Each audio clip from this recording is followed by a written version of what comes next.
Hello there guys, welcome back to Younes Talks Football, welcome back to a brand new video. I hope all of you are doing well. It's the beginning of the week. There was no video yesterday. Yes, I did decide to take a day off. I'm not going to lie to you guys. I've been uploading every single day for I don't remember how long, and yesterday I was literally thinking, what should I do a video on? Like, literally nothing happened. And I was like, you know what? I'm not going to force it. I'm going to take a day off. And today, we've got big news, big things happening. So I thought, let's get back on it and let's start the daily grind once again. Now, if you are new, I'm going to ask you guys, hit that subscribe button, hit the notification bell to be notified once I've uploaded, and smash the like button for me. It would really, really do me a lot of justice, and I appreciate it. Thank you very much. You did really well on the last video. We hit, I think, 6,000 likes, so that is pretty something, honestly. Thank you all so much. I appreciate your support.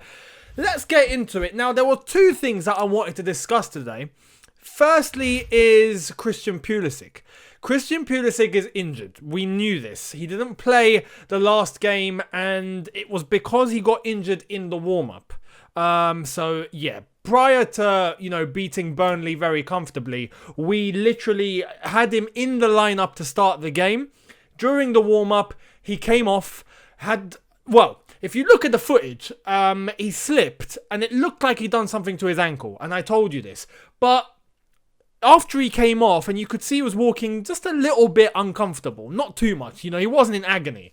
But later on, it came out that he has a hamstring issue. Now, that is the worst thing that you could hear. In terms of muscular injuries, the hamstring is the one that hurts the most. In terms of time, how long you're out, recovery, hamstrings are just an absolute nuisance. The only thing that can top a hamstring, ligament injuries, your knee, you've broken a bone, that's it. But in terms of muscular, if you hit your hamstring, you're in trouble. So, we don't know the extent. He's having a scan today. It's currently 5:23 p.m. and I left this late. I normally do a video around 4 p.m, sometimes a little bit earlier, and I get it out to you guys, 6 o'clock-ish. This one's going to be a little bit later because I've been waiting to see what the update's going to be, and there hasn't been any update now. Now, knowing my luck, knowing how things just happen for me, I'll more than likely upload this video. 5 minutes later, we'll get breaking news. Christian Pulisic is out for X amount of days or X amount of weeks, or I'm praying it's days, honestly. Fingers crossed it's just a precaution, because initially Frank Lampard took him off as a precaution. Frank Lampard didn't want to risk him. He didn't look like he was in pain, but he didn't want to put him on the pitch just in case. And you can imagine, if it's a hamstring injury, which it is, can you imagine if he did play? He definitely would have absolutely blitzed it, and he'd be out for maybe 2 months or something ridiculous. Now, if I'm going to guess and predict, and we'll see, we'll compare this. I'm no doctor, but let's compare, yeah? If it's a precaution and he's felt something in his hamstring, I am going to predict that he'll be out, adding the little bit of compensation that Chelsea now do add to players at times in terms of recovery, because they don't want to take a risk. I'm going to estimate 2 to 3 weeks. That's my personal opinion. Don't hold me on it.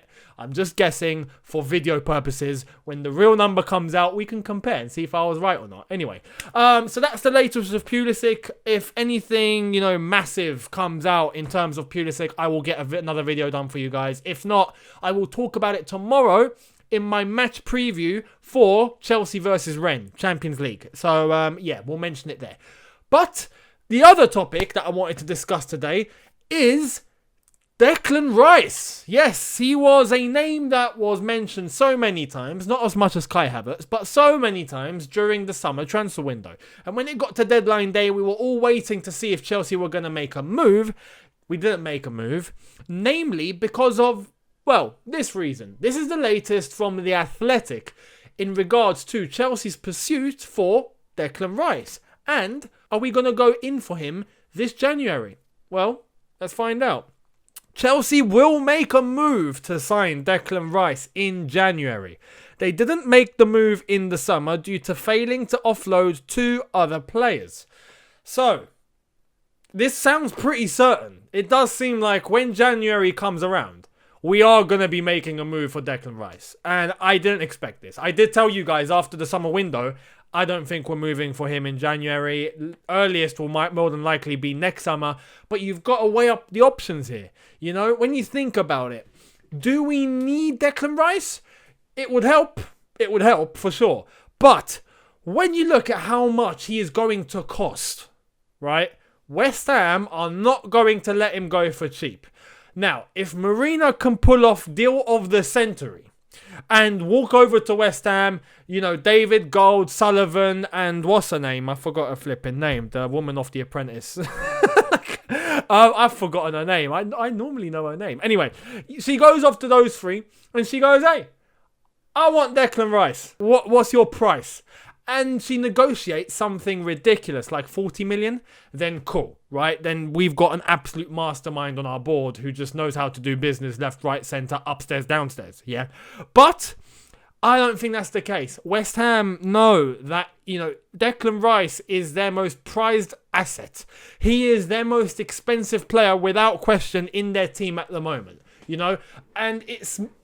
You got to think of it. If they're going to let him go mid-season, they're not going to let him go for peanuts. They are going to absolutely try and get as much money as possible.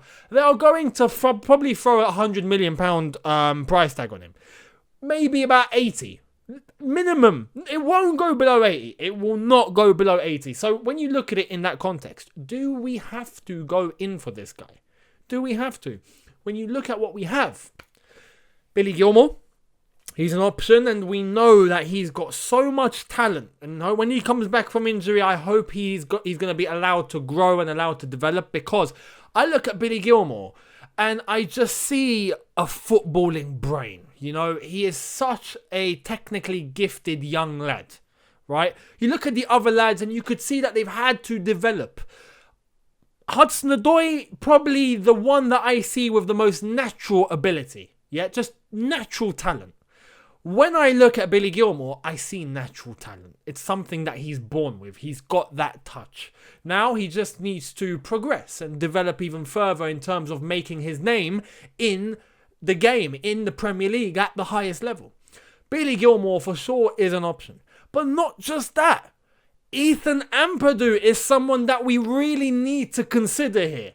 And even Chris Wilder at Sheffield United, who recently spoke about Ethan Ampadu in a press conference and did illustrate to the journalists how Frank Lampard wants to utilise him, he did say Frank Lampard, or his words, the Chelsea manager, wants to use him as a holding midfielder, as a sitting midfielder, I think his exact words were, but a defensive midfielder, a DM. So, you know, Ampadu, who is developing really, really well. We saw what he did at Leipzig. He wasn't given that much of an opportunity, but every time he did play, he was fantastic, even though sometimes he was used as a centre-back. But at Sheffield United, you can see what he's doing. He's doing really well. And I think he is someone that we shouldn't just, you know, forget about. Or just put to the side because we're so desperate to see Declan Rice. No, we need the best for Chelsea. And this is the point that I was making in regards to Mason Mount. I had my reservations around Mason Mount. But I did say, look, you know, if we are going to use him, we need to play him in his position. And we've done just that lately. And what happened? He looked fantastic. So you have to put things into context. I have no issue with Mason Mount being in the team if he plays like he did last week. Or last game, not last week. It's only been a couple of days ago. But you get what I mean. If he's playing like that, I've got no problem him being in the starting 11. Why? Because I want the best starting 11, not for a name to be in the team. I want the best starting 11 for Chelsea Football Club. Done. That's it. We need the best 11 to represent Chelsea FC on the pitch. Yeah, that is it. I don't care who it is. If it works, it works. Now, Declan Rice would be a great addition. Do not get me wrong. However, for that much money, it would be a little bit ludicrous. I'm not going to lie. And then what does it do to someone like Ampadu, who we have sent out on loan for development and is developing? He's going according to his development plan. He's doing very well, and I think he has loads of potential. What do we do in regards to Billy Gilmour? You know, if Declan Rice was cheaper, for sure, we should go in for him, and, you know, it would be beneficial to have someone of that quality straight away for such a low fee. But we know he's not going to leave for a low fee. We just know this. West Ham are not stupid. It's going to be mad money. And I feel we just don't need to do that in January. We just don't. Especially if the options are there. Ampadu's there, Gilmour's there. Gilmour, you could argue, could be used as a slightly more offensive midfielder, so I will let that slide. But Ampadu is there. We don't need to go in for Declan Rice if we don't want to. I have to stress, if the deal is good, okay. If it's not, we shouldn't be adhering to what West Ham want. We should be going to what we want. And what we want is a low fee. That won't happen with Declan Rice, so we should just focus on Ampadu for now and see what he can do. But rotation for a DM is a good thing. We do need a DM for sure. Whether it's Rice or Ampadu, we do need someone to come in and rotate with N'Golo Kante. Jorginho only offers so much in a certain system, and we've recognised this. Kante is there. He's going to be our number one DM now, I think. That is how it's going to roll. But we need a rotation. He can't play every single game. He's not a machine. As much as he looks like a machine, a very lethal one at that. But we need someone to come in and be a rotational player with him. However, someone that can be called upon and we can rely on as a first team starter if necessary. And I think Ampadu can be moulded into that. But Declan Rice, yes, I would love it.